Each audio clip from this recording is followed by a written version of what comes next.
नमस्कार दोस्तों। तो हमारे जो चैप्टर्स कंप्लीट नहीं हुए हैं रीट पात्रता परीक्षा के लिए, तो दोस्तों ये चैप्टर्स हम कंप्लीट कर लेते हैं और फिर आपका कंप्लीट कोर्स हो चुका है। दोस्तों ये आपकी लास्ट क्लास है, तो इसमें हम मूल्यांकन पढ़ेंगे और मापन पढ़ेंगे, आकलन पढ़ेंगे। जो भी आपकी यूनिट बची हुई है वो मैं आपको कंप्लीट करवा दूंगा आज।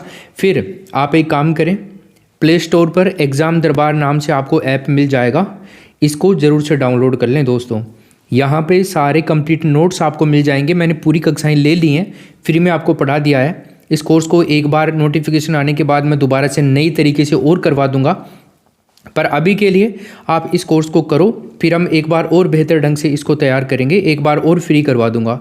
लेकिन ये नोट्स आपके पास होने चाहिए दोस्तों। एग्ज़ाम दरबार नाम से अपना एप्लीकेशन है, उसको डाउनलोड कर लो, वहाँ पर आपको नोट्स मिल जाएंगे।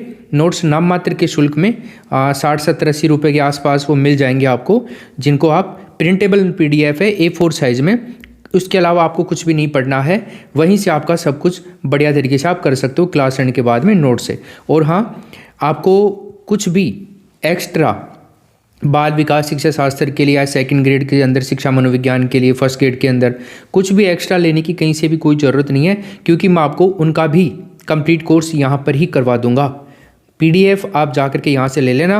और अब अपना टेस्ट सीरीज़ लगाने का टाइम आ गया है। अब इस वीडियो के बाद में आपको टेस्ट सीरीज़ मिलेगी, टॉपिक वाइज करवाऊँगा मैं पहले आपको, ठीक है। और टेस्ट सीरीज़ आप ज्वाइन कर लेना ऐप पर भी, नाम मात्र के शुल्क में ही अवेलेबल है टेस्ट सीरीज़ एग्ज़ाम दरबार ऐप पे। क्योंकि जो मैंने पढ़ाया है ना, उस टेस्ट सीरीज़ को ज्वाइन कर लोगे तो आपकी और बेहतरीन तरीके से तैयारी हो जाएगी, ठीक है। तो चलो सबसे पहले अपन एवोल्यूशन को देखते हैं, यानी कि मूल्यांकन। देखो, मूल्यांकन पढ़ तो रहे हैं, लेकिन क्या हमें मूल्यांकन का मतलब पता है? जब हम मतलब सीखेंगे तभी आगे बढ़ेंगे। तो हमें मूल्यांकन का अर्थ आना चाहिए। देखो, इसके नाम में ही अर्थ छुपा हुआ है। क्या कह सकते हैं अपन? मूल्य का अंकन करना। क्या करना दोस्तों? मूल्य का अंकन करना मूल्यांकन कहलाएगा। एक शब्द है एवोल्यूशन। एवोल्यूशन दोस्तों अंग्रेजी भाषा का शब्द है, राइट। और इस अंग्रेजी भाषा के एवोल्यूशन शब्द का हिंदी में अर्थ क्या होता है? मूल्यांकन। तो मूल्य प्लस अंकन बराबर मूल्यांकन। तो मूल्य का अंकन करना क्या कहलाता है दोस्तों? मूल्यांकन कहलाता है। मूल्यांकन शिक्षण प्रक्रिया का एक अभिन्न अंग मान सकते हो। ये प्रक्रिया निरंतर चलती रहती है। तो मूल्यांकन की प्रक्रिया सतत प्रक्रिया है, निरंतर चलने वाली प्रक्रिया है। शिक्षक अपनी कक्षा में छात्रों का मूल्यांकन करते रहते हैं। आप भी शिक्षक बनोगे, आप भी बच्चों का मूल्यांकन करोगे। अरे भाई, हम नहीं देखते हैं क्या? हम जब पढ़ाते रहते हैं तब हमारे सामने 20, 50, 100, 200 बच्चे बैठे हैं, तो हम पढ़ाते पढ़ाते बच्चों का मूल्यांकन कर ही लेते हैं। कौन बच्चा ज़्यादा होशियार है, कौन बच्चा पढ़ाई में रुचि ले रहा है, कौन बच्चा स्पोर्ट्स में रुचि ले रहा है, कौन बच्चा इधर उधर की बातें करने में रुचि ले रहा है, कौन बच्चा लड़कियों की तरफ झांक रहा है, कौन बच्चा क्या कर रहा है, ये सब चीज़ें है ना। तो ये क्या है? ये मूल्यांकन ही तो है। मापन के अंतर्गत किसी व्यक्ति या वस्तु के गुणों या फिर विशेषताओं का वर्णन किया जाता है, और ये मूल्यांकन है और ये मापन है। तो मापन को हम इसके बाद में पढ़ेंगे दोस्तों। अगर मूल्यांकन की बात करूं भाई, मापन में तो व्यक्ति या वस्तु जो भी हैं, तो इनके जो गुण होते हैं, तो इन गुणों या विशेषताओं का वर्णन किया जाता है। अब अगर मूल्यांकन की बात अपन करें दोस्तों, मूल्यांकन में क्या किया जाता है? मूल्यांकन के अंतर्गत वही व्यक्ति और वही वस्तु, उन सब की विशेषताओं की आप कह सकते हो वांछनीयता का वो किया जाता है, वर्णन या दृष्टिपात किया जाता है। मापन मूल्यांकन का ही एक अंग होता है दोस्तों। मापन जो है मूल्यांकन का ही क्या होता है? अंग होता है। क्लियर है यहाँ तक सबके? तो मैं कह सकता हूँ इन शॉर्ट, मूल्यांकन के अंतर्गत किसी गुण, योग्यता अथवा कोई विशेषता का मूल्य निर्धारित किया जाता है। यानी कि मूल्यांकन द्वारा परिमाणात्मक और गुणात्मक दोनों ही प्रकार की सूचनाओं को प्राप्त किया जा सकता है, जिसके आधार पर बालक की योग्यता और उपलब्धि का आकलन किया जाता है। चलो अब बात करते हैं दोस्तों अपन अपने नोट्स के अंदर। मूल्यांकन का आपको बेसिक मतलब समझ में आ गया होगा। देखो, छात्रों के गुण व दोष को देखकर उनकी व्याख्या क्या करना दोस्तों? व्याख्या करना। किसकी? बच्चों के गुणों को और दोषों को देख करके व्याख्या करना और उनके बारे में निर्णय लेना। यही क्या है दोस्तों? मूल्यांकन है। अब आप कहेंगे सर निर्णय कैसा? देखो, कोई बच्चे के अंदर अच्छे गुण हैं तो टीचर क्या डिसीजन करेगा? ये बच्चा पढ़ाई में होशियार है, हम कोशिश करेंगे कि इसको गलत बच्चों के साथ में ना बैठने दें, इसको आगे वाली पंक्ति में बिठाएं, या फिर एक ऐसे बच्चे के पास में बिठाएं जो पढ़ने के लिए काफ़ी कोशिश कर रहा है लेकिन उसको बहुत ज़्यादा चीज़ें समझ में नहीं आ पा रही हैं, लेकिन वो पढ़ता रहता है। तो ऐसे बच्चे के पास में बिठाएं ताकि उसका भी भला हो और उस बच्चे का भी डिस्टर्बेंस ना हो। तो ये मूल्यांकन हो गया, आपका निर्णय लेना हो गया गुण और दोष के बारे में। ठीक है, मूल्यांकन शैक्षिक प्रक्रिया का एक अंग है। ठीक है, हमारी शिक्षा जो शिक्षण प्रक्रिया है उसी का अंग माना जाता है मूल्यांकन, तभी हम इसको पढ़ते हैं। जिस तरह एक चिकित्सक होता है, डॉक्टर होता है, वो कोई भी दवाई देता है, कोई भी औषधि देता है, उससे पहले क्या करता है, वो आपसे पूछेगा ना भाई आपके क्या हो रहा है, आपके क्यों हुआ ये। आपने कहा कि मेरे फीवर हो गया, डॉक्टर पूछेगा क्या किया था, क्यों हो गया फीवर, कोई वायरल तो नहीं है, गर्म ठंडा कुछ इधर उधर की खाली हो, ज़्यादा कुछ इधर उधर का हो गया हो, तो वो रोग को देख करके औषधि का डिसीजन लेता है ना दोस्तों। तो उसी प्रकार शिक्षक भी अपना अध्यापन का मूल्यांकन बालकों में होने वाले जो अपेक्षित व्यवहारगत परिवर्तन है उनके माध्यम से करता है कि मैं अच्छा पढ़ा रहा हूँ कि नहीं पढ़ा रहा हूँ। देखो कोई भी शिक्षक है वो अच्छा तब पढ़ाता है जब उस क्लास के अंदर मान लीजिए 50 बच्चे हैं, तो 50 बच्चों के अंदर मानो 10 बच्चों को तो किसी शिक्षक का पढ़ाया हुआ पसंद आना ही चाहिए, अगर वो सही पढ़ा रहा है तो। मान लेते हैं 40 बच्चे तो बहुत ज़्यादा डफोड़ है, बिल्कुल भी समझ में नहीं आता, उनको तो किसी का नहीं आता, लेकिन 10 बच्चे तो ऐसे हैं कि उस शिक्षक का पढ़ाया हुआ आएगा ही उनको, अगर वो अच्छा पढ़ा रहा है तो यही तो चीज़ है भाई। आप अध्यापन का मूल्यांकन कैसे करोगे कि आप अच्छा पढ़ा रहे हो कि बुरा पढ़ा रहे हो। तो उस क्लास का टेस्ट लोगे आपके पढ़ाए हुए में से, 10 बच्चों ने अच्छा परफॉर्म किया, बाकी 40 ने नहीं किया, तो आपको एक संतुष्टि होगी कि हाँ मैं सही पढ़ा रहा हूँ तभी इन 10 बच्चों ने अच्छा परफॉर्म किया है, अगर मैं सही नहीं पढ़ाता तो ये बच्चे इतने अच्छे अंक नहीं ला पाते। ठीक है, फिर आप उन बच्चों को कहोगे कि क्या दिक्कत आ रही है तुम्हारे को, क्यों नहीं पढ़ पा रहे हो तुम बेटर तरीके से, कोई मैं अपनी शिक्षण विधियों में चेंजेज करूं, मैं अपने पढ़ाने की शैली में कुछ बदलाव करूं तो आपके समझ में आए, तो आप कई सारे तरीके अपनाओगे ताकि सारे बच्चे समान रहें, इक्वल रहें। चलो, मूल्यांकन अनवरत चलने वाली प्रक्रिया है। अनवरत का मतलब हो गया दोस्तों बिना रुके, लगातार, तो लगातार चलने वाली प्रक्रिया है मूल्यांकन। आगे चलते हैं।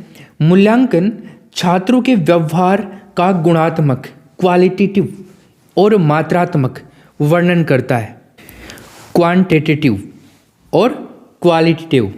चलो, मापन व्यवहार का परिणामात्मक मात्रा प्रस्तुत करता है। तो आपने यहाँ पर क्या सीखा दोस्तों, मूल्यांकन तो छात्रों के व्यवहार के जो गुण हैं उनको और व्यवहार का गुणात्मक और मात्रात्मक वर्णन करता है, और मापन जो होता है ना, मापन व्यवहार का परिणामात्मक मात्रा को प्रस्तुत करता है, परिणाम को नापता है, और मूल्यांकन क्या करता है, गुण और मात्रा को नापता है। बस सिंपल सा याद रखना, मूल्यांकन गुणों को मापता है, मात्रा को नापता है, और मापन जो है परिणाम को मापता है। ठीक है, मूल्यांकन प्रक्रिया अधिगम उद्देश्यों की प्राप्ति के आधार पर शिक्षण विधियों, प्रविधियों तथा सहायक अधिगम सामग्री का मूल्यांकन करती है। क्लियर है मेरे दोस्त। यहाँ पर मूल्यांकन विभिन्न जांच व परीक्षाएं आयोजित करके किया जाता है। कई सारी परीक्षाएं मूल्यांकन के लिए लगाई जाती हैं, जितनी परीक्षाएं होती हैं सबका मतलब मूल्यांकन ही होता है।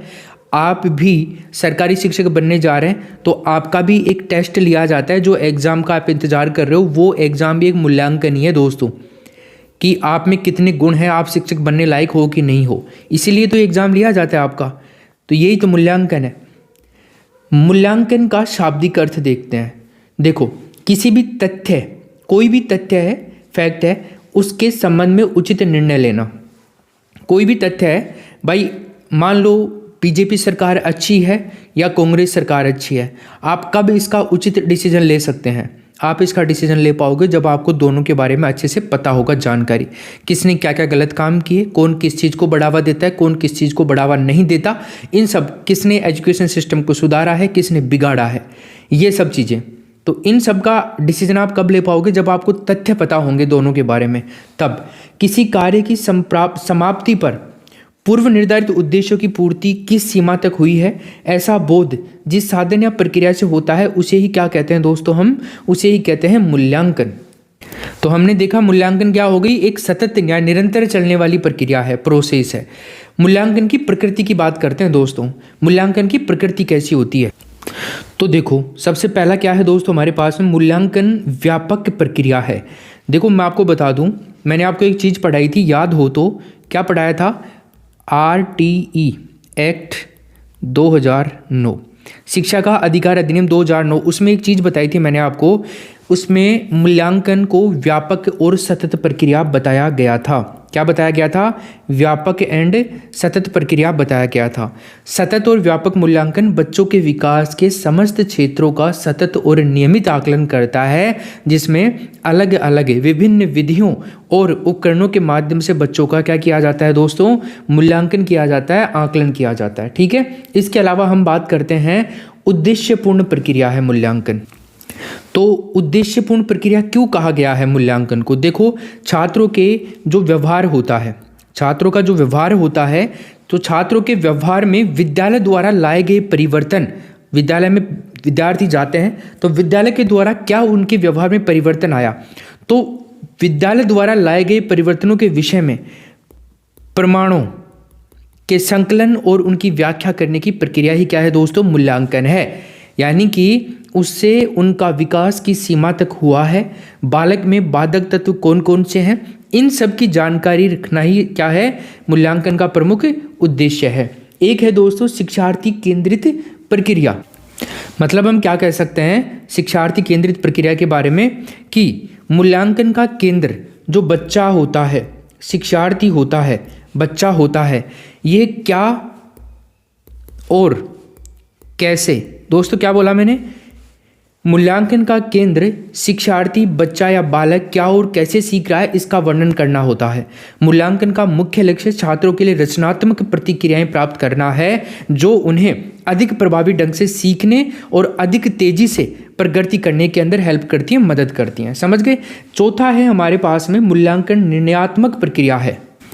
मतलब कि मूल्यांकन के द्वारा आप डिसीजन लेते हैं ना, मैंने अभी बताया ना आपको, स्टार्टिंग में हमने देखा था छात्रों के गुण व दोषों को देखकर उनकी व्याख्या करना और उनके बारे में निर्णय लेना ही मूल्यांकन है। तो मूल्यांकन क्या हो गया दोस्तों? निर्णयात्मक प्रक्रिया हो गई। मूल्यांकन मानकीकृत प्रक्रिया है। अब आप कहेंगे सर ये मानकीकृत का क्या मतलब है? देखो दोस्तों, ऐसे परीक्षण जो क्या वैध हों और विश्वसनीय हो, वैध भी हो और विश्वसनीय हो, वो क्या कहलाते हैं? मानकीकृत परीक्षण कहलाते हैं।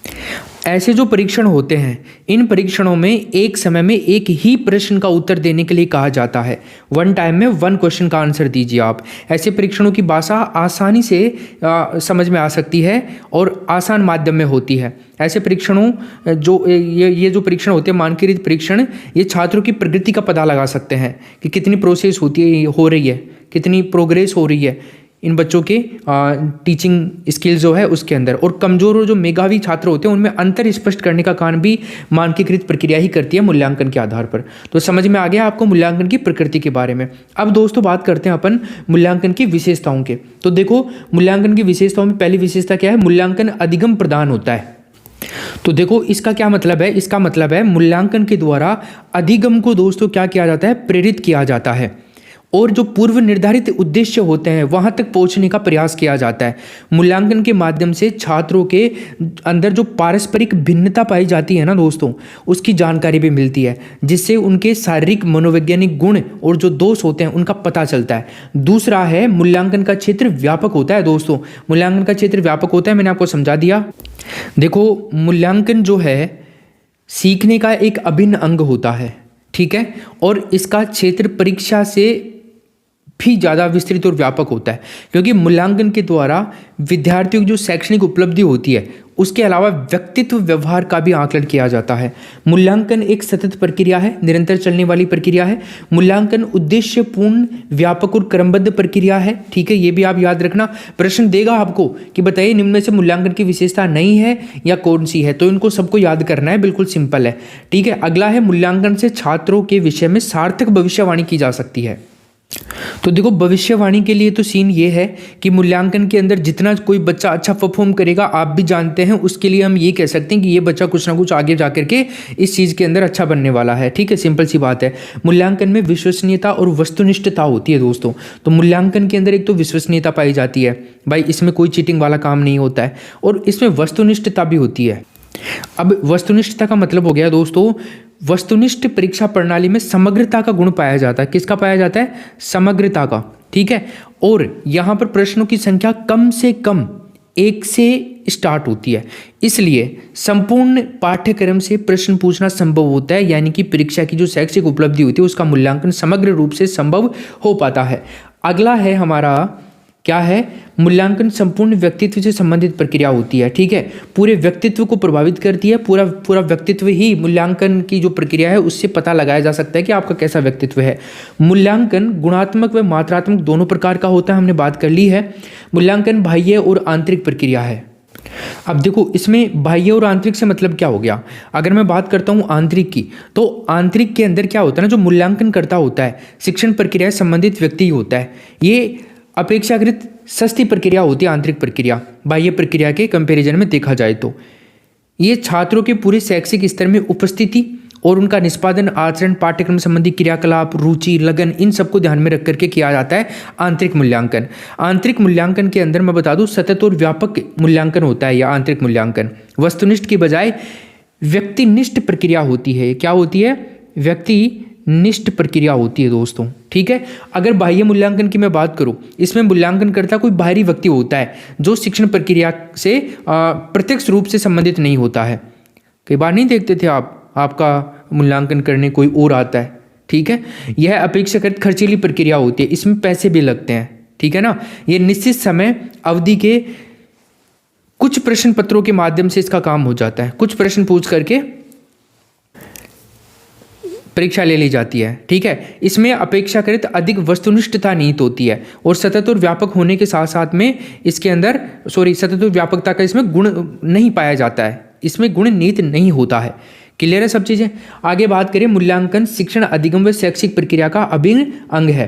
तो मूल्यांकन जो है शिक्षण अधिगम प्रक्रिया का अंग है। शिक्षण अधिगम प्रक्रिया मतलब जो हम शिक्षण कार्य करवाते हैं बच्चों को सिखाने का, उसका मूल्यांकन एक प्रोसेस है। शैक्षिक प्रक्रिया तो है ही है। यहाँ तक क्लियर है। अब बात करते हैं दोस्तों मूल्यांकन के क्षेत्र की। मूल्यांकन का क्षेत्र क्या क्या है, ज्ञान, अवबोध, प्रयोग, संश्लेषण, विश्लेषण, मूल्यांकन। तो ये सारे मूल्यांकन के क्या है, क्षेत्र हैं। पूछ सकता है कि बताइए निम्न में से मूल्यांकन के क्षेत्र में कौन सा नहीं आता है, तो आपको फिर पता होना चाहिए, नहीं तो फिर आपका प्रश्न गलत हो जाएगा भाई। अब देखो दोस्तों, मूल्यांकन के द्वारा ही जो बच्चे होते हैं, छात्र होते हैं, उनको अपनी शैक्षिक प्रकृति का ज्ञान होता है। इससे उनमें प्रेरणा, आत्मसंतोष, आत्मविश्वास, आगे बढ़ने की हिम्मत, ये सब उत्पन्न होती है मूल्यांकन के द्वारा ही। साथ ही साथ मैं बता दूं, अपनी कमियों की जानकारी भी मिल जाती है, जो उन्हें भविष्य में अथक परिश्रम करने की प्रेरणा भी देती है। तो ये ज्ञान बहुत इंपॉर्टेंट है। दूसरा है अवबोध। तो देखो, मूल्यांकन के द्वारा ही विद्यालय या शिक्षक के कार्यों का पता लगाया जा सकता है, पर किसी कार्य या योजना की उपलब्धियों और असफलताओं का बोध भी हो सकता है उससे। ठीक है, मूल्यांकन द्वारा ये ज्ञात हो सकता है कि शैक्षिक उद्देश्यों और जो लक्ष्य हैं, लक्ष्यों की प्राप्ति कहाँ तक हुई है, मतलब टू नो, जानना। आगे चलते हैं प्रयोग। देखो, मूल्यांकन के आधार पर छात्रों को शैक्षिक और व्यावसायिक निर्देशन दिए जा सकते हैं। मूल्यांकन से छात्रों की जो रुचियां हैं, रुचियां, अभिरुचियां, कुशलताएं, योग्यताएं, दृष्टिकोण, व्यवहार, इन सब का ज्ञान संभव हो पाता है। मूल्यांकन से अलग अलग शैक्षिक कार्यक्रमों की उपयोगिता का ज्ञान प्राप्त किया जा सकता है, याद रखिएगा। आगे दोस्तों हम बात करें तो संश्लेषण की बात करते हैं। तो मूल्यांकन का जो संश्लेषण दृष्टिकोण है ना, वो हमें ये पहचान करने के लिए एक या कई मूल्यांकनों से परिणामों या निष्कर्षों का पुनः विश्लेषण करता है कि नीति के बारे में क्या ज्ञात हुआ। जो भी आपने मूल्यांकन की नीति बनाई उसके बारे में आपने क्या जाना। देखो, मूल्यांकन का विश्लेषण की बात करें तो मूल्यांकन का एक उद्देश्य ये भी होता है कि विद्यार्थियों के कमजोर क्षेत्रों की पहचान करके उन्हें आगे बढ़ने में मदद करना, और मूल्यांकन की सहायता से शिक्षण विधियों की जो प्रभावशीलता है उसका भी आकलन किया जा सकता है। और बाकी मूल्यांकन का क्षेत्र मूल्यांकन तो होता ही है। ठीक है, अब मूल्यांकन की परिभाषा देख लेते हैं, किस किस ने मूल्यांकन के बारे में परिभाषाएं दी हैं। तो कोठारी आयोग की दोस्तों परिभाषा बहुत इंपॉर्टेंट है, इसको आप याद कर लेना। कोठारी कमीशन की परिभाषा, इन्होंने क्या कहा कि मूल्यांकन एक सतत प्रक्रिया है, ठीक है, जो शिक्षा का अभिन्न अंग है तथा शिक्षण उद्देश्यों के साथ में घनिष्ठ संबंधित भी है। एक है क्रोनवेग ने कहा है कि मूल्यांकन वो प्रक्रिया है जिसके माध्यम से अध्यापक व विद्यार्थी ये निर्णय लेते हैं कि शिक्षण लक्ष्यों की प्राप्ति कैसे हो रही है अथवा नहीं हो रही है। ठीक है, तो ये डिसीजन वाली बात कह दी है क्रोनवेल ने। एक है दांडेकर महोदय ने क्या कहा है कि मूल्यांकन हमें ये बताता है कि बालक ने किस सीमा तक किन उद्देश्यों को प्राप्त किया है। बस सीमा तक किन उद्देश्यों को प्राप्त करना है, यहाँ पर लक्ष्यों की प्राप्ति की बात करी गई है और यहाँ पर उद्देश्यों के साथ में घनिष्ठ समानता की बात करी गई है कोठारी कमीशन के द्वारा। तो 3 परिभाषाएं इंपॉर्टेंट है मूल्यांकन के लिए, याद रखना। अब बात करते हैं मूल्यांकन की प्रक्रिया के कुछ सोपान होते हैं दोस्तों। जैसे एक 3 सोपान बताए गए हैं मूल्यांकन की प्रक्रिया के। कौन कौन से हैं? एक तो उद्देश्यों का निर्धारण, ठीक है, उद्देश्यों का निर्धारण। देखो मूल्यांकन की प्रक्रिया का ये पहला चरण है, चरण सीक्वेंस में आपको याद करने हैं। दूसरा अधिगम अनुभव है और तीसरा है मूल्यांकन खुद, ठीक है। तो जो उद्देश्यों का निर्धारण है ये सामान्य उद्देश्यों के निर्धारण की बात करता है, ठीक है। इसके अलावा एक है अधिगम अनुभव। अधिगम अनुभव ये शैक्षिक मूल्यांकन का दूसरा चरण है। तो शैक्षिक उद्देश्यों के निर्धारण के बाद में एक ऐसी शैक्षिक स्थिति का निर्माण किया जाता है जिसके अंतर्गत बालक को उपयुक्त शिक्षण या अधिगम मिल सके। सिंपल सा अधिगम अनुभव की बात है, मतलब मूल्यांकन के द्वारा कैसा आप अधिगम दे रहे हैं, शिक्षण के अंदर कैसा अनुभव दे रहे हैं शिक्षण का। तीसरा है मूल्यांकन। तो इसमें बालक के व्यवहार में आए हुए जो परिवर्तन हैं उनको विभिन्न मनोवैज्ञानिक और शैक्षिक परीक्षण जो हुए हैं उनके द्वारा मूल्यांकन किया जाता है कि बालक के व्यवहार में क्या परिवर्तन हुआ इन मनोवैज्ञानिक तरीकों से और जो शैक्षिक परीक्षण हुए हैं इनके माध्यम से। क्लियर है दोस्तों यहाँ तक? तो ये मूल्यांकन की प्रक्रिया के सोपान हो गए 3।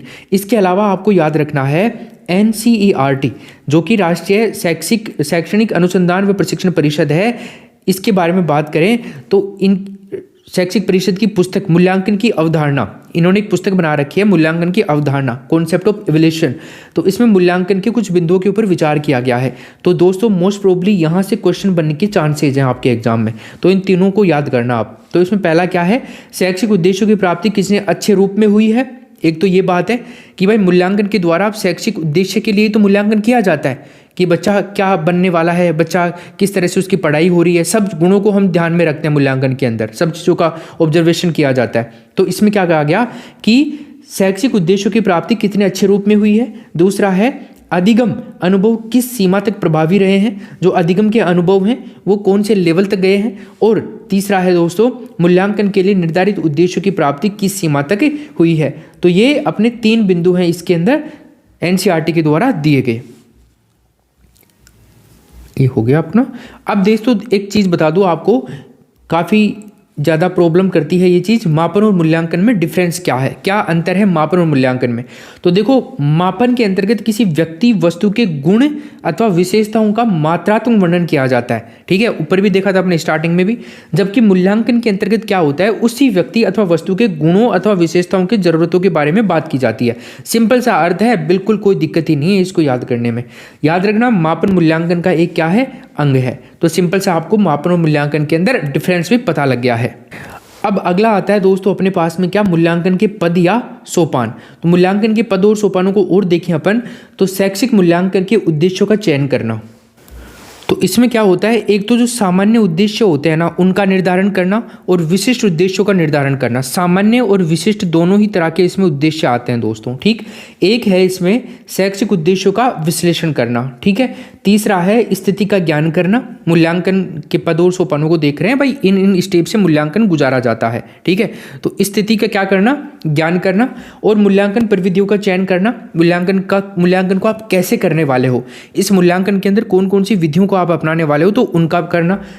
अगला है अपना 5वां, मूल्यांकन प्रविधियों का प्रयोग करके परिणाम निकालना कि किस बच्चे को कितने अंक देने हैं आपको। परिणामों की व्याख्या सामान्यीकरण करना, व्याख्या का सामान्यीकरण करना। तो जो परिणाम आए हैं उसके हिसाब से आप बच्चों को बता सकते हो कि बच्चे तेरे अंदर ये कमियां हैं, इनको दूर कर, नहीं तो आगे बहुत सारे बच्चों से तुम पिछड़ जाओगे, ठीक है दोस्तों। ये हो गया। अब मूल्यांकन के उद्देश्यों को भी देख लेते हैं। बिल्कुल उद्देश्य बिल्कुल आसान भाषा में समझ लो, विद्यालय के अंदर सुधार करना। शैक्षिक मूल्यांकन में निदान को आधार भी बनाता है। मूल्यांकन के उद्देश्यों में देखा जाए तो शैक्षिक मूल्यांकन के अंदर जो भी प्रॉब्लम होती है उनका निदान भी किया जाता है। शिक्षण में सुधार तो होता ही होता है, विद्यालय में सुधार होता है। तो तुलना करने के लिए भी आप 2 बच्चों के अंदर कंपैरिजन कर सकते हैं, मूल्यांकन के द्वारा पॉसिबल है। पूरी क्लास का भी कंपैरिजन कर सकते हैं, दूसरे विद्यालयों से कंपैरिजन कर सकते हैं। शैक्षिक निर्णय में सहायक, शैक्षिक निर्णय में भी सहायक होता है। आप शिक्षा के क्षेत्र में कोई डिसीजन लेते तो मूल्यांकन के आधार पर काफ़ी सारे लोग बैठ करके एक मूल्यांकन कीजिए कोई मुद्दे के ऊपर, ठीक है भाई, इसके क्या सही पॉइंट हैं, क्या गलत पॉइंट हैं, तो क्या कर सकते हैं हम इस चीज़ को लेकर के। पाठ्यक्रम में परिवर्तन कर सकते हैं, भाई बच्चों को कैसे पढ़ाया जा सकता है ये मूल्यांकन से ज़्यादा पता लगता है हमारे को, ठीक है। भाई आपकी टीचिंग स्किल जो है वो बहुत बेहतर है, लेकिन पाठ्यक्रम ऐसा है कि बच्चों को कुछ समझ में नहीं आता है, तो बच्चों को उनके जो बच्चों को अच्छा लगता है उस टाइप की शिक्षा दीजिए, आप उस टाइप का पाठ्यक्रम बनाइए। परीक्षा प्रणाली में सुधार करना, जो परीक्षा की प्रोसेस है, प्रणाली है परीक्षा की, उसके अंदर सुधार करवाया जा सकता है मूल्यांकन के द्वारा। विद्यालय गतिविधियों में सुधार करना, ठीक है। फीडबैक आप ले सकते हैं किसी से भी, तो इससे काफ़ी सारी हेल्प हो जाती है। निर्देशन और परामर्श में सहायक होता है मूल्यांकन, ठीक है। तो निर्देशन और परामर्श में सहायक तो होता ही है, बच्चे परामर्श ले सकते हैं शिक्षक से, क्योंकि मूल्यांकन करते हैं शिक्षक, तो पूछ सकते हैं कि मेरे अंदर क्या क्या कमियां हैं, तो आप बताओगे, बिल्कुल बताओगे। व्यक्ति की उपलब्धि का मात्रात्मक गुणात्मक मूल्यांकन होता है, ये हम समझ चुके हैं। तो ये मूल्यांकन के क्या हो गए, उद्देश्य हो गए। अब मूल्यांकन के सामान्य प्रकारों को देखें तो दोस्तों एक प्रकार होता है कौन सा, निर्माणात्मक यानी कि रचनात्मक मूल्यांकन, फॉर्मेटिव एवोल्यूशन, इसको समझते हैं पहले।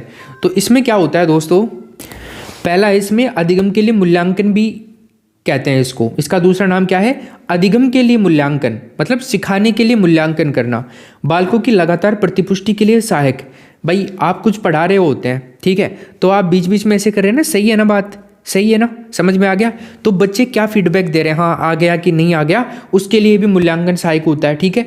मूल्यांकन शिक्षण अधिगम के दौरान होता है, ठीक है, शिक्षण अधिगम के दौरान, पढ़ाने के दौरान, सिखाने के दौरान, यानी कि अध्याय के बीच बीच में मूल्यांकन किया जा सकता है, ठीक।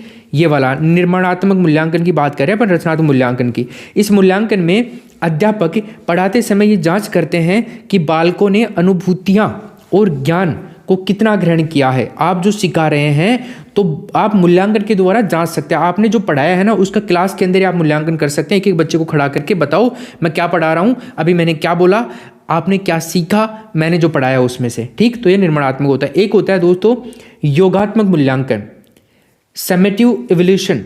तो इसका क्या मतलब है, इसका अन्य नाम तो देख लीजिए आप, इसको एक और नाम, 2-3 नामों से बुलाया जा सकता है। एक तो संकलनात्मक मूल्यांकन, अंतिम मूल्यांकन और अधिगम का मूल्यांकन, ये योगात्मक मूल्यांकन के अन्य नाम है। ये मूल्यांकन सत्र के अंत में होता है दोस्तों, जब सत्र खत्म हो रहा होता है ना तो उस टाइम में, बिल्कुल लास्ट वाला, मतलब वार्षिक परीक्षा बोल दो आप। इस मूल्यांकन के आधार पर बालकों को ग्रेड प्रदान की जाती है।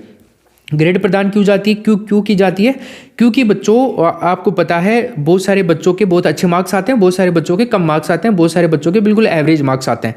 तो इसके लिए ग्रेड दी जाती है, A grade, B grade, C grade, D grade. आजकल ग्रेड को ज़्यादा बढ़ावा दिया जा रहा है। एक है दोस्तों अंतिम अपना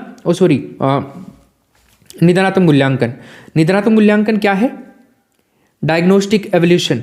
तो जो बालक असफल हो रहे होते हैं ना, उनकी असफलता का कारण ढूंढने के लिए निदानात्मक मूल्यांकन किया जाता है कि क्यों वो बालक असफल हो रहे हैं, इसके पीछे का क्या कारण है। तो इसके लिए निदानात्मक मूल्यांकन किया जाता है। निदानात्मक मूल्यांकन को अधिगम के रूप में मूल्यांकन भी कहा जाता है, सभी को कह सकते हैं अपन अधिगम के रूप में मूल्यांकन। तो ये आपका तीसरा और लास्ट कंप्लीट हो गया। तो मूल्यांकन के अपन यहाँ पर सामान्य प्रकार भी देख लिए। तो दोस्तों अपना मूल्यांकन खत्म हो गया है, ये स्लाइड दोबारा आ गई है, इसमें कोई दिक्कत नहीं है। अब अपन आगे बढ़ेंगे मापन, मेजरमेंट। नमस्कार दोस्तों, तो अब हम आगे पढ़ेंगे मापन यानी कि मेजरमेंट। अगला बिंदु है हमारा मापन। अब आप कहेंगे सर ये मापन क्या होता है, मापन का क्या अर्थ होता है, किसे कहेंगे हम मापन, और हम क्यों इसको मनोविज्ञान में पढ़ रहे हैं। देखो मेजरमेंट शब्द आते ही आपके दिमाग में ये तो आ गया होगा कि कोई ना कोई नाप गुणे भाग की बात होगी यहाँ पर, यानी कि कोई भी निश्चित इकाई है, इकाई का निश्चित होना आवश्यक है। तो किन्हीं भी निश्चित इकाइयों में कोई वस्तु है या फिर कोई गुण है, उसके परिमाण का पता लगाना, परिमाण का पता लगाना ही क्या है दोस्तों, मापन कहलाता है। मापन जो है मूल्यांकन का ही एक पार्ट होता है। इसका शाब्दिक अर्थ होता है गुण या विशेषता का अंकन करना, मतलब कि कोई भी निश्चित इकाई है उसकी या फिर कोई वस्तु है उसकी गुण का या उसकी विशेषता का अंकन करना, उसका परिमाण जानना, यही आपका क्या कहलाएगा, मापन कहलाएगा, मेजरमेंट कहलाएगा। मापन के द्वारा अंकन किस चीज़ का किया जाता है, ये भी चीज़ हमें समझनी होगी।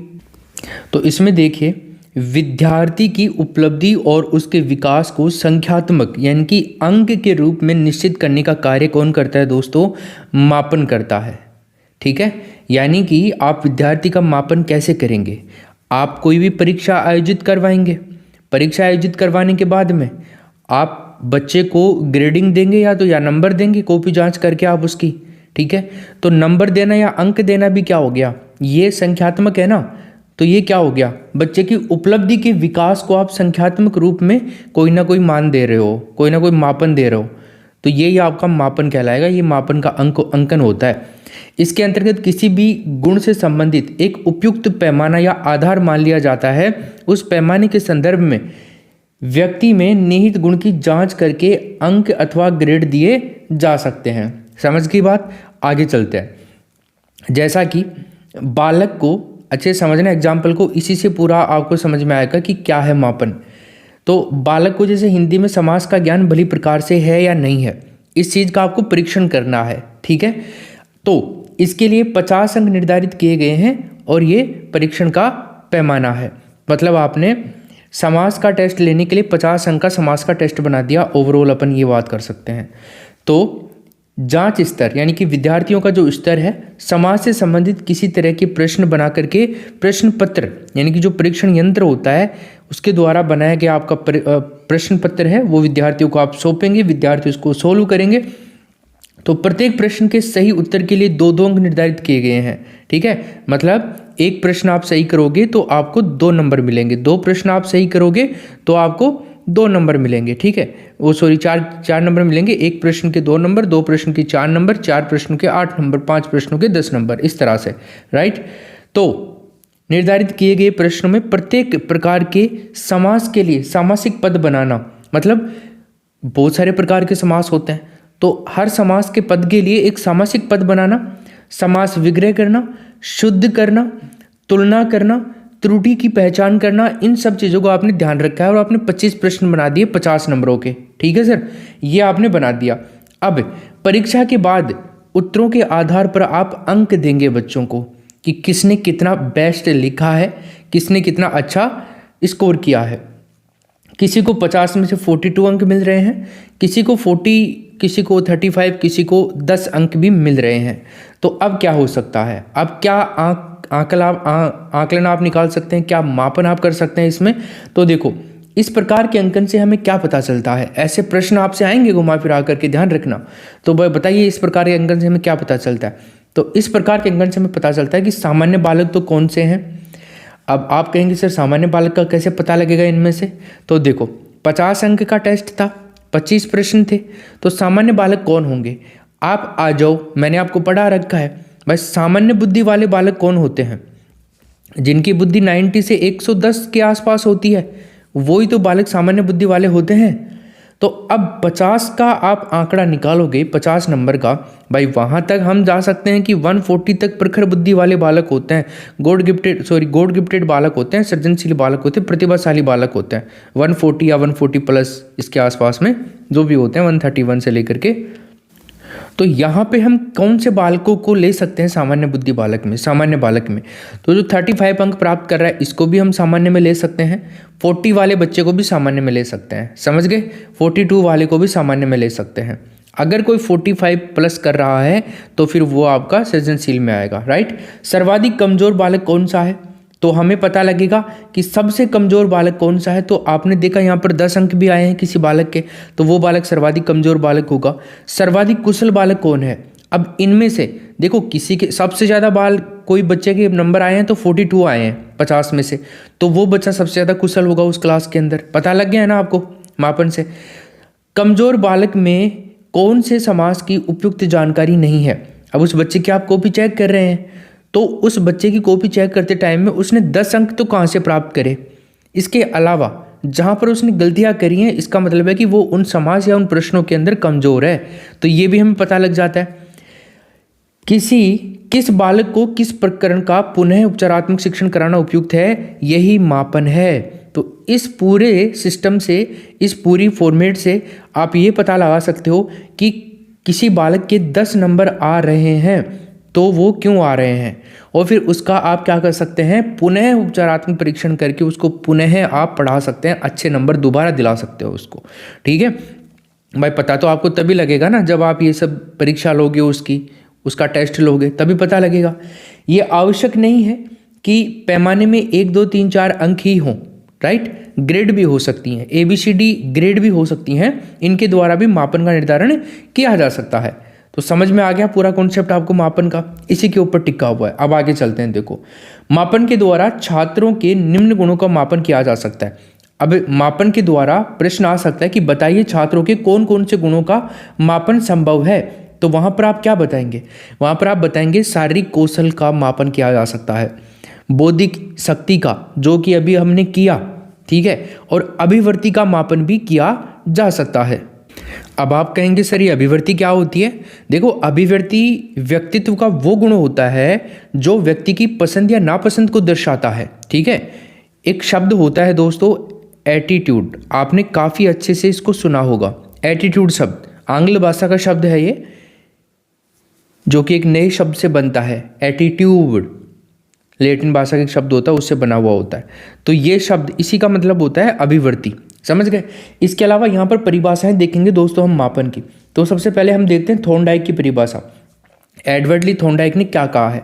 इन्होंने कहा है दोस्तों कि जो भी अस्तित्व में है, मतलब जो भी इस दुनिया में है, जो भी हम देख पा रहे हैं, हम महसूस कर पा रहे हैं, उसका अगर इस दुनिया में अस्तित्व है तो उसका अस्तित्व किसी न किसी मात्रा में जरूर होता है। अगर कुछ भी अस्तित्व में है, मान लीजिए आपके हाथ में पेन है, नोटबुक है, इसका अस्तित्व है ना, तो इसका मेजरमेंट जरूर हो रखा है दोस्तों, तभी ये आपके सामने है। चाहे वो मेजरमेंट इंसान ने किया हो, चाहे वो मेजरमेंट प्रकृति ने किया हो, और उसका मापन किया जा सकता है। कोई भी चीज़ उठा लो आप, एक जरा सा दाना भी आप उठा लोगे ना, तो उसका भी मेजरमेंट संभव है। बस वो इस प्रकृति में होनी चाहिए, अस्तित्व में होनी चाहिए, इस ब्रह्मांड के अंदर उसका मापन संभव है, ऐसा कहा है थॉर्नडाइक ने। इसके अलावा E.B. वेस्ले ने क्या कहा है? देखिए, E.B. वेस्ले भाई साहब कहते हैं कि मापन मूल्यांकन का वो भाग है जो प्रतिशत मात्रा अंकों के द्वारा किया जाता है। समझ में आ गई बात? आगे चलते हैं। F.N. कर्लिंजर ये क्या कहते हैं? इन्होंने कहा कि मापन नियमानुसार वस्तुओं या घटनाओं को संज्ञा प्रदान करता है। क्या करता है? वस्तुओं या घटनाओं को संज्ञा प्रदान करता है, संख्या प्रदान करता है, संख्या प्रदान करता है। ये लाइन याद रखना। ये किसने कहा? F.L. कर्लिंजर। इसके अलावा W.H. एगोफ ने क्या कहा है दोस्तों? मूल्यांकन किए जाने वाली वस्तु के साथ मापन के प्रयोग की प्रक्रिया को ही क्या कहेंगे दोस्तों? मापन कहेंगे। समझ में आई बात? गुड। तो ये सारा हो गया है आपका कंप्लीट परिभाषाओं का मैटर मापन से संबंधित। अब हम चलते हैं दोस्तों मापन के प्रकारों के ऊपर। कितने टाइप के होते हैं मापन? तो मापन आपने देखा, 2 प्रकार का मापन होता है। एक तो होता है दोस्तों गुणात्मक मापन, और एक होता है मात्रात्मक मापन।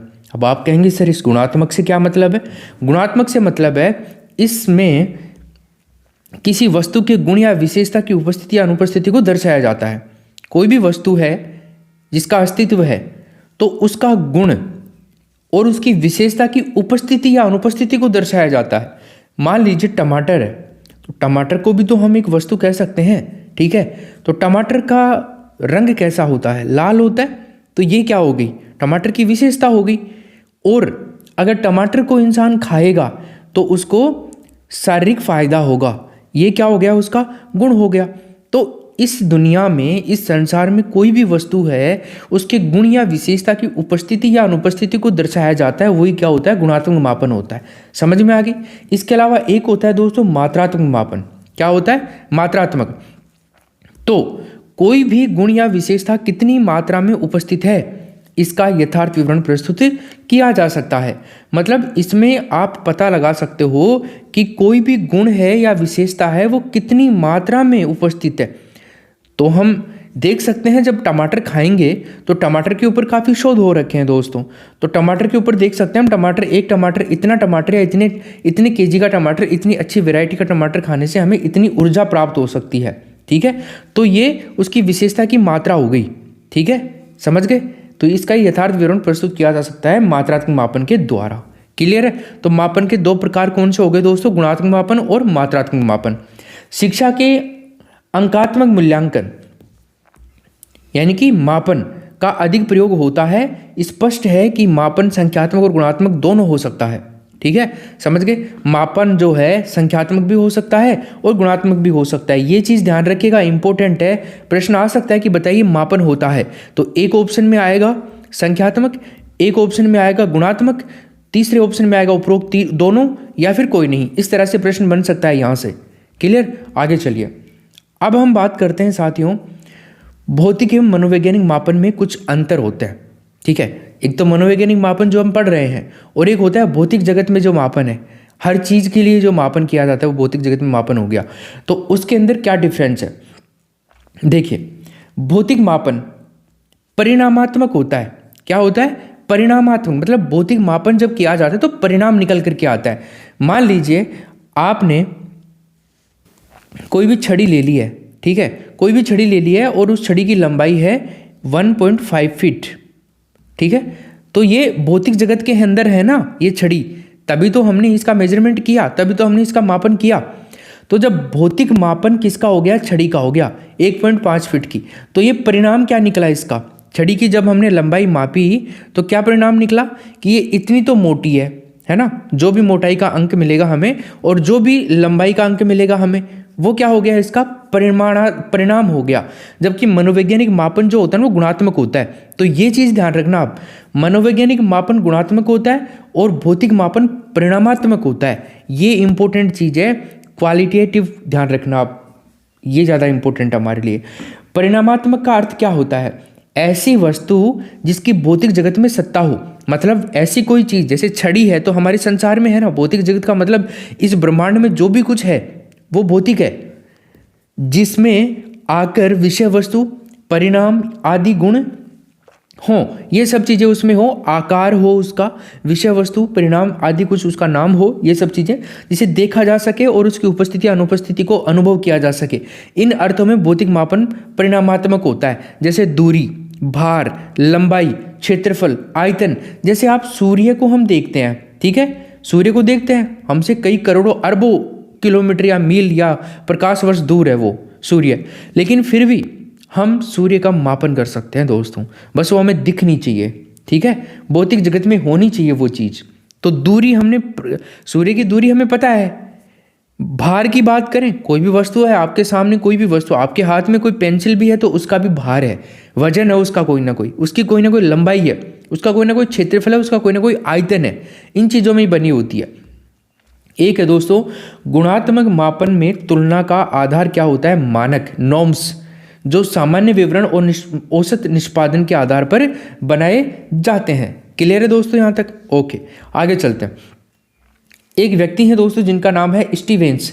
इन्होंने मापन के 4 प्रकार बताए। वैसे तो मापन 2 प्रकार का होता है, हो गया मात्रात्मक और गुणात्मक, लेकिन स्टीवेंस के अनुसार अगर मापन के प्रकार पूछे तो हम क्या बताएंगे, 4 प्रकार बताएंगे। अब इनको भी देख लेते हैं 4 प्रकार कौन कौन से। एक तो होता है दोस्तों नामित मापन।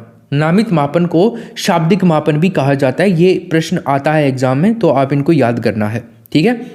एक होता है क्रमित मापन, एक होता है आंतरिक मापन और एक होता है अनुपातिक मापन, ठीक है। तो इनको आप याद कर लीजिएगा, या फिर आप ऐसे याद करो इनको, जैसे आप मान लीजिए शाब्दिक को ले लो या एन को ले लो, तो शाब्दिक में से एस हो जाएगा, के हो जाएगा, ए हो जाएगा, ए हो जाएगा, एस के डबल ए। स्टीवेंस ने प्रकार बताए 4 कौन से, एस के डबल ए, मतलब शाब्दिक मापन, क्रमित मापन, आंतरिक मापन और अनुपातिक मापन। क्लियर है? अच्छा, आगे चलते हैं। तो साथियों यहाँ पे हम देखें तो इसमें है नामित शाब्दिक मापन। नामित मापन या शाब्दिक मापन, नॉमिनल मेजरमेंट, इसको पढ़ते हैं पहले। ये क्या है? तो ये सबसे निम्न स्तर की मापनी होती है, सबसे लोवेस्ट लेवल की मापनी होती है। इसमें कोई क्रम या संबंध नहीं होता है, ठीक है, ना कोई क्रम होता है, ना कोई आप संबंध बिठा सकते हो किसी चीज़ से। ये गुणात्मक मापन है, मतलब मनोवैज्ञानिक मापन कह सकते हो आप इसको। गुणात्मक मापन मतलब मनोवैज्ञानिक मापन, मात्रात्मक मापन मतलब भौतिक मापन हो गया। प्राप्त मानों या संकेतों से कोई भी संक्रिया, मतलब ये मापन, अनुपातिक जो मापन है, ये जो नामित या शाब्दिक मापन है, ये जब हम करते हैं तो जो प्राप्त या संकेत हमें प्राप्त होते हैं, उनसे कोई भी संक्रिया, जैसे जोड़ करना, घटाव करना, गुणा करना, ये सब संभव नहीं है। तो अगर आपसे पूछा जाए कि बताइए शाब्दिक मापन या नामित मापन से जोड़ गुणा भाग ये सब पॉसिबल है क्या? तो नहीं है, ध्यान रखना। नामित मापन में व्यक्तियों या घटनाओं को किसी गुण या विशेषता के आधार पर कोई नाम, शब्द, अंक या संकेत प्रदान किया जाता है। बस इतना ही काम है नामित मापन का, क्योंकि नाम ही नामित मापन है। शाब्दिक मतलब कुछ ना कुछ शब्द दिया जाएगा, कोई चीज़ को, घटना को, कोई विशेषता को, किसी चीज़ को, कोई गुण को, इन सबको क्या दिया जाएगा? या तो कोई नाम दिया जाएगा या फिर कोई अंक या संकेत या शब्द। ठीक है, तो ये नाम पे ही पड़ गया इसका नाम, इसके गुणों के आधार पर ही। एक होता है नामित मापन। ठीक है दोस्तों, कौन सा? नामित मापन। देखो, नामित मापन मतलब मोबाइल का जो नंबर है, ये नामित मापन का एग्जाम्पल है। याद रखना एग्जाम्पल्स। एटीएम की संख्या हो गई, बैंक खाते की संख्या हो गई, खिलाड़ियों की संख्या हो गई, पिन कोड की संख्या हो गई। ऐसी जो चीज़ें हैं ना, संख्यात्मक मान, संख्यात्मक गुण, संख्यात्मक विशेषताएं, वो सब नामित मापन में आती हैं। क्लियर है दोस्तों? तो नामित मापन का मतलब समझ गए आप लोग, क्या हो गया?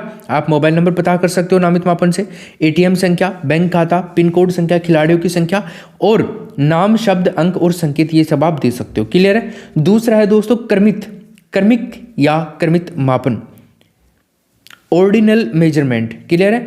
यह भी एक गुणात्मक मापन होता है दोस्तों। कैसा होता है? गुणात्मक मापन होता है। इसमें प्रत्येक सदस्य की संख्या ज्ञात की जाती है। क्या की जाती है साथियों? प्रत्येक सदस्य की संख्या ज्ञात की जाती है। प्राप्त मानों या संकेतों में गणितीय संक्रियाएं संभव नहीं है। जो भी मतलब गुणा, भाग, घटाव, जोड़, ये सब पॉसिबल नहीं है। जो भी ये जो मापन है क्रमित मापन, इसके अंदर भी वस्तुओं को उच्चतम से निम्न क्रम में रखा जाता है। उच्चतम से निम्न क्रम में रखा जाता है। क्लियर है? यह मापन गुणों की मात्रा के आधार पर आधारित होता है। तो ये प्रश्न बहुत इंपॉर्टेंट बन सकता है, पूछ सकता है कि बताइए निम्न में से कौन सा मापन है जो गुणों की मात्रा के आधार पर आधारित होता है, गुणों की मात्रा के आकार पर आधारित होता है। तो वो आपका हो जाएगा दोस्तों क्रमिक या क्रमित मापन।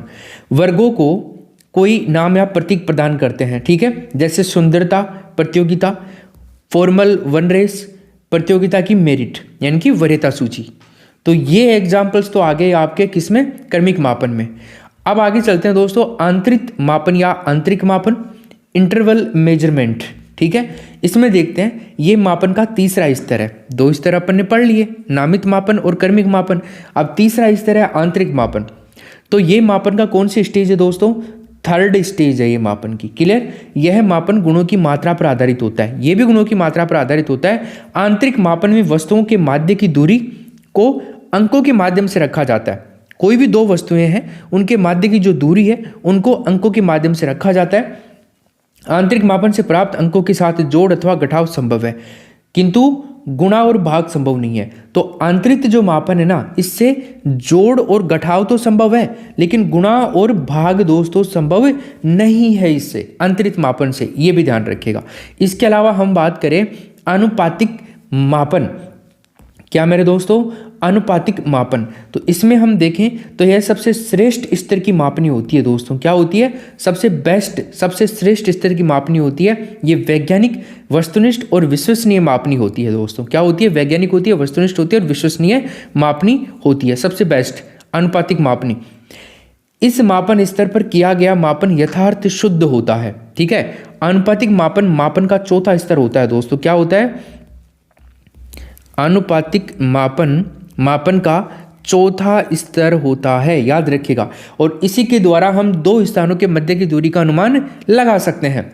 अगर हम बात करें प्राप्त परिणामों से जोड़, गुणा, बाकी, भाग सभी गणितीय संक्रियाएं संभव हैं, जैसे ग्राम, लीटर, किलोग्राम, किलोमीटर, ये सब।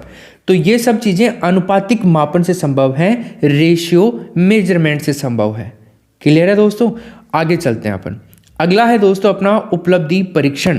मापन के बाद में हम अगला बिंदु पढ़ेंगे उपलब्धि परीक्षण, अचीवमेंट टेस्ट क्या होता है।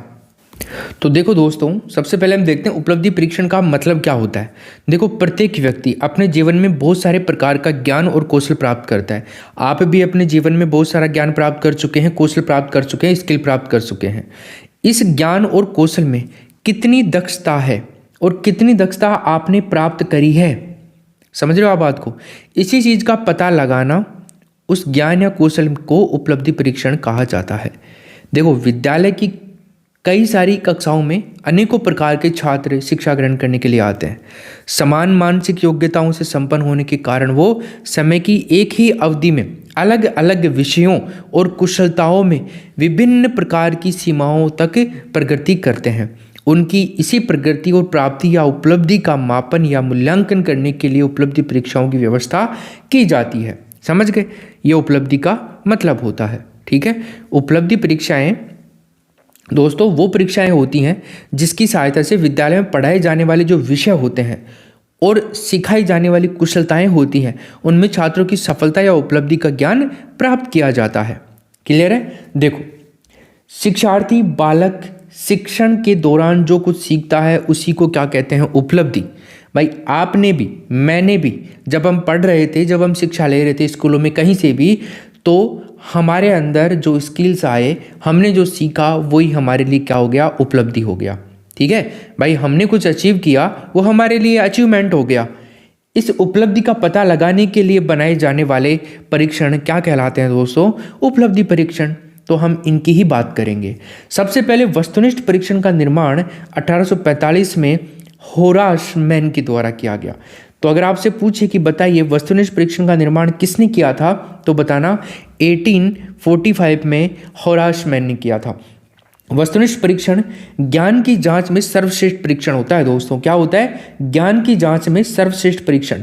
तो आपसे पूछा जाए कि बताइए निम्न में से कौन सा परीक्षण ज्ञान की जांच में सर्वश्रेष्ठ परीक्षण होता है, तो आप बताएंगे वस्तुनिष्ठ परीक्षण। निबंधात्मक परीक्षण अभिव्यक्ति में सबसे श्रेष्ठ होता है, तो पूछ ले आपसे कि बताइए निम्न में से कौन सा परीक्षण अभिव्यक्ति में सर्वश्रेष्ठ होता है, तो वो निबंधात्मक होता है, क्योंकि किसी की अभिव्यक्ति आपको बतानी है, अभिव्यक्ति किसी चीज़ की आपको करनी है, तो उसके लिए आप क्या करेंगे? निबंध लिखेंगे। वस्तुनिष्ठ प्रश्नों के निर्माण में सर्वाधिक योगदान J.S. राइस का रहा है दोस्तों। क्लियर है यहाँ तक? आगे चलते हैं। अब उपलब्धि परीक्षण क्या है? वैसे मैं आपको समझा चुका हूँ, लेकिन और देख लीजिए एक बारी। विद्यार्थी के सैद्धांतिक और व्यवहारिक ज्ञान की उपलब्धि के लिए जो परीक्षण किया जाता है ना, वो ही आपका क्या है? उपलब्धि परीक्षण है। उपलब्धि परीक्षण की सहायता से विद्यालय में पढ़ाए जाने वाले विषय और सिखाई जाने वाली उपलब्धियों में छात्रों की उपलब्धि या सफलता का ज्ञान प्राप्त किया जाता है। क्लियर है साथियों यहाँ तक? ओके सर, आगे चलते हैं। आगे हम देखें परिभाषाओं को, तो थॉर्नडाइक व हेगन दो व्यक्ति हैं, एक थॉर्नडाइक है और एक हेगन है। तो इनके द्वारा जो परिभाषा दी गई वो ये कहते हैं, जब हम उपलब्धि परीक्षण का प्रयोग करते हैं तब हम इस बात का निश्चय करना चाहते हैं कि एक विशिष्ट प्रकार की शिक्षा प्राप्त करने के उपरांत व्यक्ति ने क्या सीखा है। दोस्तों क्या बोला मैंने? जब हम उपलब्धि परीक्षण का प्रयोग करते हैं तब हम इस बात का निश्चय करना चाहते हैं कि एक विशिष्ट प्रकार की शिक्षा प्राप्त करने के उपरांत क्या सीखा। यही चीज़ मैंने समझाई आपको कि आपने क्या सीखा है, वही आपकी उपलब्धि है, वही आपका अचीवमेंट है। इसके अलावा गैरिसन क्या कहते हैं दोस्तों? उपलब्धि परीक्षा बालक की वर्तमान योग्यता या विशिष्ट विषय के क्षेत्र में उसकी ज्ञान की सीमा का मूल्यांकन करती है। इसके अलावा एक व्यक्ति हैं इबेल, इन्होंने कहा है उपलब्धि परीक्षण वो अभिकल्प है जो विद्यार्थी के द्वारा ग्रहण किए गए ज्ञान, कुशलता और क्षमता का क्या करता है दोस्तों? मापन करता है। क्लियर है यहाँ तक? ओके, चलिए अब चलते हैं उपलब्धि परीक्षण के महत्व को देख लेते हैं। क्या महत्व है उपलब्धि परीक्षण के? तो देखो, शैक्षिक निर्देशन प्राप्त करने में सहायक होता है उपलब्धि परीक्षण, यानी कि बालकों की उपलब्धि से सामान्य स्तर को निर्धारित करने के लिए किया जाता है शैक्षिक निर्देशन हो गया। अध्यापक के कार्यों का परीक्षण करने में भी सहायक होता है, जो अध्यापक काम करता है उसका भी परीक्षण किया जा सकता है उपलब्धि परीक्षण से। श्रेणी विभाजन या वर्गीकरण करने में महत्वपूर्ण होता है। व्यक्तिगत परीक्षण में भी महत्वपूर्ण होता है। आप किसी एक ही व्यक्ति को अलग खड़ा करके उसका परीक्षण कर रहे हैं ना, तो वो भी आपका व्यक्तिगत परीक्षण हो गया, इंडिविजुअल। ठीक है, इसके अलावा जो व्यक्तिगत शिक्षण होता है उसमें महत्वपूर्ण होता है। छात्रों को प्रेरणा प्रदान करने में भी महत्वपूर्ण होता है उपलब्धि परीक्षण। निदान एवं उपचारात्मक शिक्षण की दृष्टि से भी महत्व है, निदान भी किया जा सकता है कोई समस्या का, कई सारी चीज़ें हैं। बालकों की पढ़ने लिखने की जो समान कुशलताएं हैं उनमें गति और श्रेष्ठता को निश्चित करने के लिए भी किया जाता है। पाठ्यक्रम जो होता है सिलेबस, पाठ्यक्रम के लक्ष्यों और उद्देश्यों की प्राप्ति की और बालकों की प्रगति की जानकारी करने के लिए भी ये किया जाता है। क्लियर है? चलो आगे चलते हैं। उत्तम उपलब्धि परीक्षण की विशेषताएं क्या होती हैं? उत्तम उपलब्धि परीक्षण की विशेषताएं देखो, उपलब्धि परीक्षण दिए हुए ज्ञान और कौशल का मापन करता है। तो कोई भी ज्ञान है आपने ले रखा है, उसका आपकी जो कौशल है उसका मापन किया जा सकता है। उपलब्धि परीक्षण द्वारा ज्ञान और उपलब्धि की जो लब्धि है वो ज्ञात की जा सकती है। उपलब्धि परीक्षण के अंदर जो प्रश्न होते हैं, प्रश्नों की रचना, उपलब्धि की मात्रा, गणना और व्यक्ति की प्रगति की मात्रा का मापन किया जा सकता है।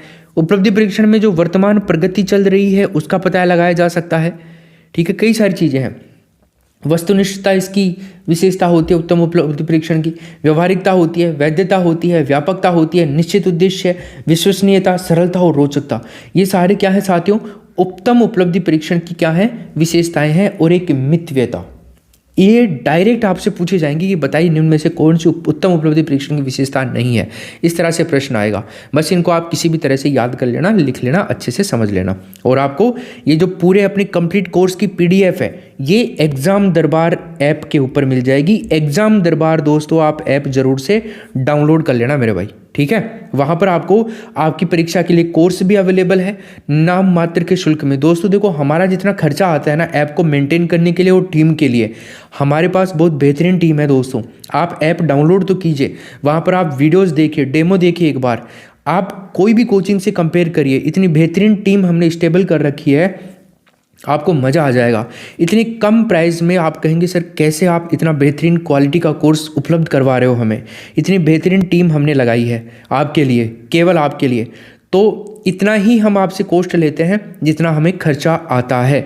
उसके अलावा हमें आपसे कुछ नहीं चाहिए, बस हमें इतना चाहिए कि आपका सिलेक्शन होना चाहिए। किसी भी हालत में आप सिलेक्शन लेकर के रहिए अब की बार। बस ये हमारे लिए सबसे बड़ी उपलब्धि होगी, अचीवमेंट होगा हमारा एग्जाम दरबार का, ठीक है। चलो उपलब्धि परीक्षण के उद्देश्यों की बात करते हैं दोस्तों। कौन कौन से उद्देश्य हो सकते हैं? उद्देश्य हालांकि हमने देखे, लेकिन और उद्देश्य देख सकते हैं कि उद्देश्य हमारे लिए महत्वपूर्ण है दोस्तों। तो उद्देश्यों को देखना जरूरी है। शिक्षण व अध्ययन की सफलता का ज्ञान करना, शिक्षण और अध्ययन इन दोनों की सफलता का ज्ञान करना उपलब्धि परीक्षण का उद्देश्य है। पाठ्यक्रम में आवश्यक परिवर्तन लाना उपलब्धि परीक्षण का उद्देश्य है। अगर कोई पाठ्यक्रम में प्रॉब्लम है, कुछ करना है इधर उधर पाठ्यक्रम में, कुछ चीज़ें जोड़नी है, कुछ हटानी है, तो वो चीज़ें उपलब्धि परीक्षण के द्वारा पॉसिबल है। बालक की कठिनाइयों को ज्ञात कर सकते हैं इसके द्वारा। अध्यापक के द्वारा कराए गए शिक्षण की प्रभावशीलता का पता लगा सकते हैं आप। अधिगम संबंधी कठिनाइयों को भी ज्ञात कर सकते हैं आप। वर्तमान प्रगति का ज्ञान व भविष्य के बारे में भी ज्ञान प्रदान कर सकते हैं आप। तो ये सारे उपलब्धि परीक्षण के क्या हो गए दोस्तों, उद्देश्य हो गए हैं। इसके अलावा उपलब्धि परीक्षणों को प्रमुख रूप से 2 भागों में रखा गया है। तो उपलब्धि परीक्षण कितने भाग होते हैं मेरे दोस्तों? 2 भाग होते हैं। कौन कौन से? एक तो मानकीकृत उपलब्धि परीक्षण, ठीक है, और एक होता है दोस्तों अध्यापक निर्मित उपलब्धि परीक्षण, जो आप भी करेंगे। चलो देखते हैं। तो मानकीकृत क्या होता है? किसी विशाल समूह है, एक बहुत बड़ा समूह है, उस पर प्रशासित करके मानकीकृत कर लिया जाता है, ठीक है। मतलब उसको चिन्हित करके उसको मानकीकृत कर लिया गया। ये परीक्षण सामान्य एवं विशिष्ट दोनों उपलब्धियों का मापन करने में सहायक होता है, ठीक है। ये तो मानकीकृत परीक्षण हो गया आपका। इसके अलावा एक होता है अध्यापक निर्मित, अध्यापक के द्वारा निर्मित किया गया परीक्षण। तो अध्यापक 3 प्रकार से परीक्षण निर्मित कर सकता है, निबंधात्मक, वस्तुनिष्ठ और निदानात्मक। क्या दोस्तों? निबंधात्मक, वस्तुनिष्ठ और निदानात्मक। खैर देखिए कौन कौन से तीनों, तो याद रखना। प्रश्न ये भी आ सकता है कि बताइए अध्यापक निर्मित उपलब्धि परीक्षण निम्न में से कौन सा नहीं है, क्योंकि नहीं है वाला प्रश्न ज़्यादा बनेगा, क्योंकि यहाँ पर 3 ऑप्शन देगा आपको और फिर चौथा ऑप्शन बनाने में दिक्कत नहीं आएगी, ठीक है। चलो हमारा संबंध, यहाँ पर हमारा संबंध मात्र वस्तुनिष्ठ परीक्षण से है, क्योंकि पद विश्लेषण, मानकीकरण आदि प्रक्रिया मात्र वस्तुनिष्ठ परीक्षण में ही संभव हो पाता है। आगे देखिए, वस्तुनिष्ठ परीक्षण को नवीन प्रकार के परीक्षण के नाम से भी जाना जाता है। क्या जाना जाता है दोस्तों? नवीन प्रकार के परीक्षण से भी जाना जाता है, क्योंकि इस प्रकार के परीक्षणों का निर्माण आधुनिक युग में शुरू हुआ था। क्लियर है मेरे भाई? ओके, बहुत बढ़िया। आगे चलते हैं अपन, आगे चलते हैं। क्या विशेष है? देखो विशेष की बात यह है कि विश्वसनीयता प्लस उद्देश्य। देखो आपके परीक्षण में विश्वसनीयता होनी चाहिए और आपका परीक्षण क्यों किया जा रहा है उसके पीछे का उद्देश्य होना चाहिए। फिर आपके परीक्षण में 100% वैधता आ जाएगी, ठीक है। तो ये वैधता कैसे बनती है? विश्वसनीयता प्लस उद्देश्य बराबर वैधता, ठीक है। मतलब जिस उद्देश्य को लेकर के परीक्षण किया जा रहा है उसी का माप करें, वैधता कहलाती है। समझ में आई? आगे चलते हैं। अब एक होता है अप्रमापीकृत परीक्षण। ये प्रकार के 2 होते हैं। कितने होते हैं दोस्तों? 2। एक तो आत्मनिष्ठ परीक्षण और एक वस्तुनिष्ठ परीक्षण। होता है ना, आत्मनिष्ठ विधियाँ और वस्तुनिष्ठ विधियाँ, उनकी बात कर रहे हैं। तो आत्मनिष्ठ परीक्षण हो गया और वस्तुनिष्ठ परीक्षण हो गया। अब जो अप्रमापीकृत या अमानकीकृत परीक्षण होता है, ये अविश्वसनीय होते हैं। याद रखिएगा इस चीज़ को। कोई भी मापन करे और परिणाम समान नहीं आए तो वो कोई भी मापन करे और परिणाम समान ही आए तो वस्तुनिष्ठता कहलाती है। ठीक है, इसको कहेंगे हम वस्तुनिष्ठता। आगे चलें अपन, तो मानकीकृत उपलब्धि परीक्षण क्या होते हैं? ये पूर्व नियोजित होते हैं। ठीक है, सब कुछ पहले से ही फिक्स होता है मानकीकृत परीक्षणों में। मानकीकृत परीक्षण विश्वसनीय होते हैं। ठीक है, इनको किया जा सकता है, ये विश्वसनीय होते हैं, इनमें कोई धांधली नहीं होती। प्रत्येक मानकीकृत परीक्षण के 4 सोपान होते हैं दोस्तों। कितने? 4 स्टेज में एक मानकीकृत परीक्षण किया जाता है। कौन कौन से? एक तो योजना का निर्धारण करना। आप मानकीकृत परीक्षण कर रहे हो तो पहले योजना बनाओ, योजना का निर्धारण करो, प्रश्नों का निर्माण करो, फिर उसको परिकल्पना कहेंगे। ठीक है, फिर प्रश्नों का चयन करो। भाई आप कोई भी परीक्षा लेने जा रहे हैं, मान लीजिए वार्षिक परीक्षा लग रही है, 9th क्लास का आपको पेपर बनाना है, तो ये क्या हो गया? ये मानकीकृत परीक्षण के अंदर आएगा। अब 9th क्लास का पेपर आप जब बना रहे हैं, मान लीजिए हिंदी का बना रहे हैं, हिंदी विषय का बना रहे हैं आप, ठीक है, तो इसमें क्या करेंगे? इसमें हम 4 स्टेज से गुजरेंगे ये हिंदी का पेपर बनाने के लिए। कैसे 4 स्टेज? पहले तो आप एक योजना का निर्माण करेंगे, योजना बनाएंगे कि हमें हिंदी का पेपर बनाना किस हिसाब से है। भाई ऐसे मान लीजिए हिंदी के अंदर 10 यूनिट है और 10 यूनिट के अंदर कम से कम 25 चैप्टर हैं या 30 चैप्टर हैं, 32, 25, 35, 40 जितने भी चैप्टर हैं, तो उस हिसाब से आपको देखना है योजना निर्माण में कि हमें इस पेपर के अंदर 40 प्रश्न देने हैं बच्चों को। ठीक है, 40 प्रश्न देने हैं, उनमें से निबंधात्मक देने हैं 5 प्रश्न, तो 20 प्रश्न देने हैं हमें लघुतरात्मक, और बाकी के जो 15 प्रश्न बचे वो देने हैं 20 ज़्यादा हो गए लघुतरात्मक, मान लीजिए 6-7 लघुतरात्मक देने हैं और बच गए उनमें से आधे आप वस्तुनिष्ठ दे दोगे और आधे जो अति लघुतरात्मक होंगे वो दे दोगे। तो ये तो हो गया योजना का निर्धारण कि भाई इस टाइप से अपने को पेपर बनाना है, और आप अंक निर्धारित कर दोगे उन सभी प्रश्नों के। भाई जो भी हम यहाँ से उठाएंगे तो वस्तुनिष्ठ प्रश्नों के इतने अंक होंगे और अति लघुतरात्मक के इतने होंगे, लघुतरात्मक के इतने होंगे, निबंधात्मक के इतने अंक होंगे। तो ये तो हो गया वो। फिर आप आएंगे प्रश्नों के निर्माण के ऊपर। तो आपको किस यूनिट से कितने प्रश्न उठाने हैं, प्रश्नों का निर्माण करोगे, किस लेवल का प्रश्न आपको उठाना है। ठीक है, पिछले एग्जाम को एनालिसिस करते हुए अब की बार और बेटर पेपर आपको बनाना है। ठीक है, तो प्रश्नों का निर्माण हो गया, मतलब परिकल्पना हो गई। फिर आप मान लीजिए आपने 40 प्रश्नों का पेपर बनाना है, लेकिन आपने प्रश्न बनाए हैं 60 और अब इन 60 प्रश्नों में आपको 40 प्रश्न छांटने हैं। तो प्रश्नों का चयन हो गया। प्रश्नों का चयन कैसे करोगे? एक तो आप यूनिट वाइज चयन करोगे, 2 प्रकार हो गए चयन के। एक तो आप ज़्यादा प्रश्न बना लो, उनमें से अच्छे प्रश्न छांट लो फ्री होके। एक हो गया कि आपका किस यूनिट से कौन सा प्रश्न किस टाइप का उठाना है आपको, वो चयन हो गया। फिर लास्ट में आता है दोस्तों मूल्यांकन। बच्चे का मूल्यांकन के लिए उन प्रश्नों को दे दिया जाए या मापन। ठीक है, तो ये प्रत्येक मानकीकृत परीक्षण के 4 सोपान होते हैं, ये ज़्यादा इंपॉर्टेंट है। आगे चलें अपन उपलब्धि परीक्षण के अन्य प्रकार। तो उपलब्धि परीक्षण के अन्य प्रकारों को हम देखें तो एक तो होता है उपलब्धि परीक्षण माला, एक होता है नैदानिक उपलब्धि और एक होता है विशिष्ट विषय वस्तु उपलब्धि परीक्षण।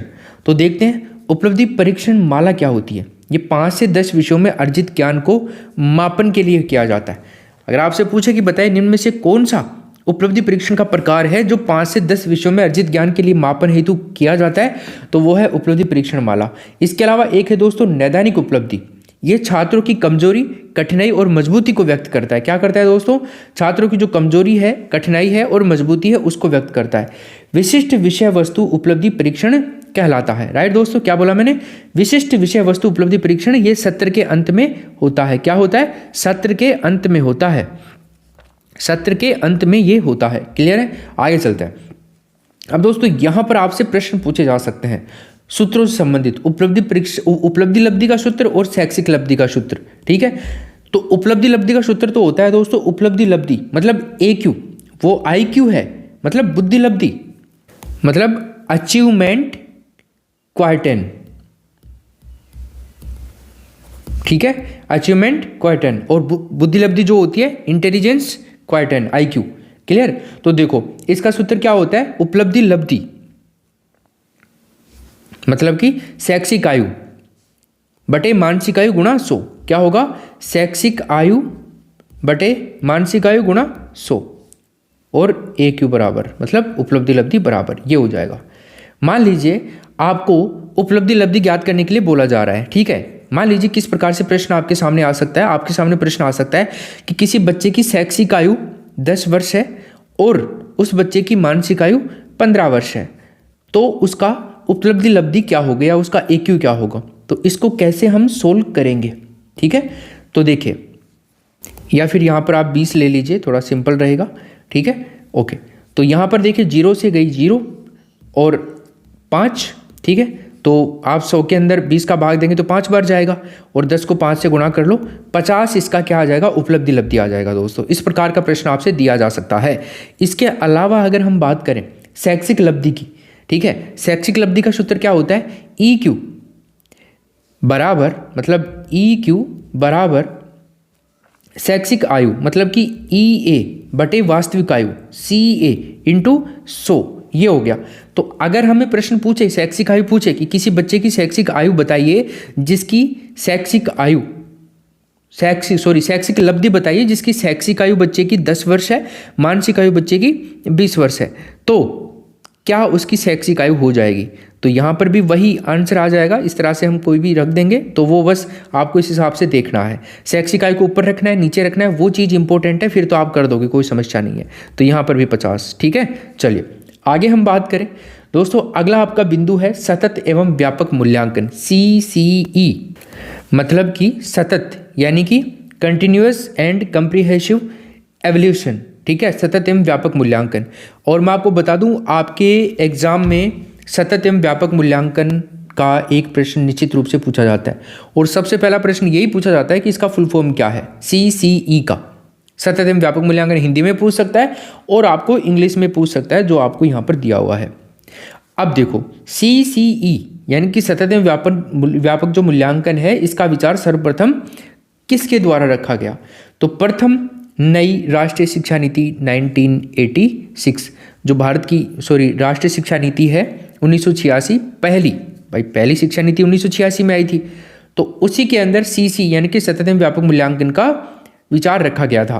भारत में अगर बात करें तो सबसे पहले CC की जो लागू किया गया 2009 में लागू किया गया, बहुत दिनों बाद में लागू किया गया, 6 अक्टूबर 2009 में। तो ये डेट आपको याद रखनी है, ठीक है।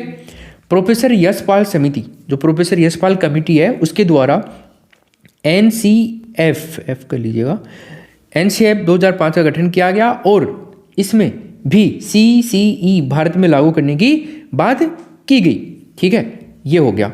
इसके अलावा हम बात करें वर्ष 2010-11 में CBSE कक्षा 10वीं में CCE को लागू किया गया 2010-11 में। अगर आपसे पूछे कि CBSE ने सतत एवं व्यापक मूल्यांकन कब लागू किया, तो 2010-11 में लागू किया गया। कहीं पर 12वीं कक्षा तक भी लागू किया गया, ठीक है। इसके अलावा सत्र 2011-12 में CCE को CBSE विद्यालय में 1 से 10वीं तक अनिवार्य रूप से लागू किया गया, ठीक है। अनिवार्य कर दिया गया 2011-12 में, अगले ही साल से, अगले ही सत्र से अनिवार्य कर दिया गया। फिर इसके अलावा आगे बात करें, RT 2009 में भी सतत एवं व्यापक मूल्यांकन को लागू करने की बात रखी गई।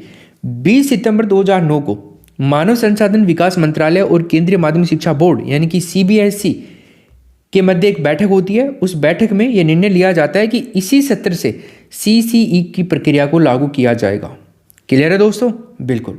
आगे हम चले तो 9 अक्टूबर 2009 को भारत में केंद्रीय माध्यमिक शिक्षा बोर्ड यानी कि CBSE है, उसके पाठ्यक्रम में CCE को 9वीं से पहली बार में लागू किया गया, 9th क्लास से, तो ये भी याद रखना। इसके अलावा सतत एवं व्यापक मूल्यांकन क्या होता है, इसके बारे में बात करते हैं। तो सतत एवं व्यापक मूल्यांकन दोस्तों, अधिगम एक सतत प्रक्रिया, इसलिए मूल्यांकन भी सतत प्रक्रिया है। अधिगम के बारे में हमने पढ़ा था बहुत अच्छे से, मैंने कहा था कि अधिगम एक सतत प्रक्रिया होती है, निरंतर चलने वाली प्रक्रिया होती है, जीवन भर, जीवन पर्यंत, मृत्यु पर्यंत चलती है। ऐसे ही मूल्यांकन भी एक सतत प्रक्रिया होती है। यह छात्रों के विद्यालय आधारित मूल्यांकन की प्रणाली है जिसमें छात्र के विकास के सभी पक्ष शामिल होते हैं, ठीक है दोस्तों। सतत का क्या मतलब होता है, अब आप सोच रहे होंगे सर सतत का मतलब क्या होता है, कंटिन्यूअस का मतलब क्या होता है। तो छात्रों की वृद्धि और विकास के पक्षों का मूल्यांकन पर बल देना, छात्रों में जो वृद्धि हो रही है, जो पढ़ाई वो कर रहे हैं, जो स्किल वो सीख रहे हैं, जो अचीव कर रहे हैं वो, तो उनमें जो वृद्धि हो रही है, विकास हो रही है, उन पक्षों का मूल्यांकन करना ही क्या होता है, सतत होता है। एक व्यापक क्या होता है, व्यापक होता है दोस्तों, इस योजना में छात्रों की वृद्धि और विकास के शैक्षिक और सह शैक्षिक दोनों ही पक्षों को शामिल करने का प्रयास किया गया है, तो ये होता है व्यापक। अब अगर हम बात करें एनसीईआरटी के अकॉर्डिंग, तो सतत एवं व्यापक मूल्यांकन के अंदर कुछ तथ्य शामिल होने चाहिए। कैसे तथ्य? पहला, कक्षा में प्रदान किए गए अधिगम अनुभव कितने प्रभावशाली रहे हैं, ठीक है, ये जांच होनी चाहिए। जो कक्षा में प्रदान किया गया शिक्षण है टीचर के द्वारा, वो बच्चे जो अधिगम कर रहे हैं, सीख रहे हैं, वो अनुभव कितना प्रभावशाली रहा, उसका एक टेस्ट होना चाहिए। व्यवहार निर्धारित शैक्षिक उद्देश्यों की प्राप्ति किस सीमा तक हो रही है, व्यवहारिक ज्ञान भी दिया जा रहा है कि नहीं दिया जा रहा। इसके अलावा मूल्यांकन की जो प्रक्रिया है वो कितने अच्छे ढंग से पूर्ण हो पा रही है, ये सब चीज़ें। आगे चलिए, हम किसी भी बालक का शैक्षणिक मूल्यांकन प्रश्न पत्र द्वारा कर सकते हैं। किसी बालक का शैक्षणिक मूल्यांकन एक प्रश्न पत्र देकर कर सकते हैं, हम जानते हैं। अब देखो सतत एवं व्यापक मूल्यांकन का क्या अर्थ होता है। सिंपल शब्दों में देखें तो छात्रों के विद्यालय अधिगम के सभी पहलुओं का मूल्यांकन करना, किसी भी प्रकार का पहलू हो बच्चों का, उसका मूल्यांकन करना क्या कहलाएगा, आपका सतत एवं व्यापक मूल्यांकन कहलाएगा। अब देखो मूल्यांकन के भी दो प्रकार होते हैं, एक तो मुक्त अंतः प्रश्न, ओपन एंडेड प्रश्न, और एक क्लोज एंडेड प्रश्न, यानी कि बंद प्रश्नावली और मुक्त प्रश्नावली, आपने नाम सुने होंगे। वो ये होते हैं मूल्यांकन के दो प्रकार। तो अब यहाँ पर देखें तो मुक्त अंतः प्रश्न को देखें तो इन प्रश्नों में विचार प्रस्तुत करने की स्वतंत्रता होती है दोस्तों। क्या होती है? विचारों को प्रस्तुत करने की स्वतंत्रता होती है। इसमें हम अपने विचारों को अपने तरीके से प्रस्तुत कर सकते हैं साथियों। क्या कर सकते हैं? विचारों को अपने तरीके से प्रस्तुत कर सकते हैं, जैसे लघुत्तरात्मक प्रश्न और निबंधात्मक प्रश्न। क्लियर है मेरे भाई? बिल्कुल सर क्लियर है। आगे चलते हैं। तो ये हो गया मुक्त अंतः प्रश्न, यानी कि मुक्त प्रश्नावली। इसके अलावा एक है बंद प्रश्नावली।